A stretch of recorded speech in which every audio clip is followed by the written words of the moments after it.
পুরো গাজা উপত্যকা জুড়ে হামলা জোরদার করেছে ইসরায়েল। তেল আবিবের হামলায় অন্তত ৭৯ ফিলিস্তিনি নিহত হয়েছে বলে নিশ্চিত করেছে উপত্যকাটির স্বাস্থ্য মন্ত্রণালয়।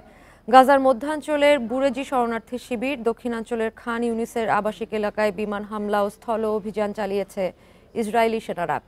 আইডিএফের অভিযানে খান ইউনিসের প্রায় ৫০ জন নিহত হয়েছে বলে জানিয়েছে ফিলিস্তিন কর্তৃপক্ষ। তারা বলছে, হামলায় আহতদের চিকিৎসা দিতে হিমশিম খাচ্ছে গাজার হাসপাতালগুলো।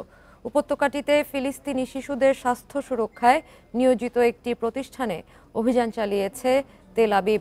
এদিকে আবারও গাজায় যুদ্ধবিরতির আহ্বান জানিয়েছে জাতিসংঘ।